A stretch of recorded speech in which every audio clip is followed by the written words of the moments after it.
ഓർമ്മകൾക്ക് സുഗന്ധവും കാഴ്ചകൾക്ക് തിളക്കവും മനസ്സിന് മധുരവും പകരുന്ന മനോഹരമായ കാലമാണ് ക്രിസ്മസ്. മഞ്ഞിന്റെ കുളിര്, നക്ഷത്രങ്ങളുടെ തിളക്കം, പുൽക്കൂടിന്റെ പുതുമ, പാതിര കുർബാനയുടെ പവിത്രത, പറഞ്ഞാലും പറഞ്ഞാലും തീരാത്ത വിശേഷങ്ങളുമായി പടികടന്നെത്തിയിരിക്കുകയാണ് ക്രിസ്മസ് രാവുകൾ. ക്രിസ്മസ് എന്നാൽ ആഘോഷത്തിന് മാത്രമല്ല, ത്യാഗത്തിന്റെ, സ്നേഹത്തിന്റെ, പങ്കുവയ്ക്കലിന്റെയും കൂടി ആഘോഷമാണ്. മനുഷ്യാവതാരം വഴി നിത്യനായ ദൈവം സ്നേഹത്തിന്റെ സർവശക്തിയോടും ചൈതന്യത്തോടും കൂടി മാനവ ജീവിതത്തിലേക്ക് കടന്നു വന്നതിന്റെ അനുസ്മരണമാണ് ക്രിസ്മസ്.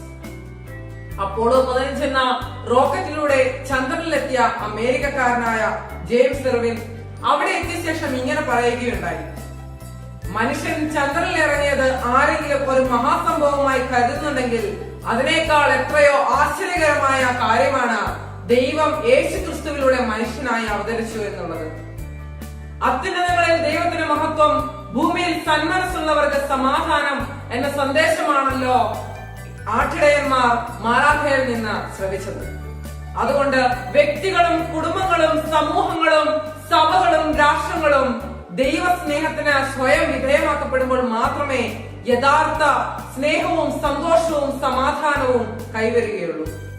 അദൃശ്യനായ ദൈവത്തിന്റെ സ്വഭാവം മനുഷ്യന് മനസ്സിലാവത്തക്ക വിധത്തിൽ വെളിപ്പെടുത്തി തരാനാണ് യേശു ക്രിസ്തു മനുഷ്യാവതാരം ചെയ്തത്. കരുണ, സ്നേഹം എന്നിവ നമ്മുടെ ജീവിതത്തിൽ മാംസമാകണം. ജീവിതത്തിനും വാക്കിനുമിടയിൽ അധികം അകലമില്ലാതെ മനുഷ്യന്റെ ആർദ്രഭാവങ്ങൾ സഹജീവികളിലേക്ക് ഒഴുകണം.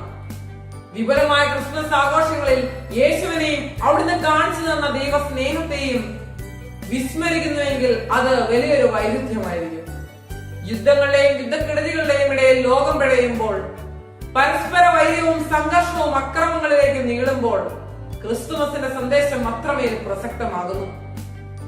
പ്രതീക്ഷയുടെ വെളിച്ചമാണ് ക്രിസ്തുമസ് പകരുന്നത്. നിസ്സഹായരായവർക്ക്, ആരോരുമില്ലാത്തവർക്ക് താങ്ങാകാൻ, തണലാകാൻ, പ്രതീക്ഷയേകാൻ നമുക്കാകുമ്പോൾ ക്രിസ്തുമസിന്റെ സന്തോഷം നമ്മിലൂടെ ലോകത്തിലേക്ക് പകരുന്നു. നന്ദി. ജയ് മിഷണറി.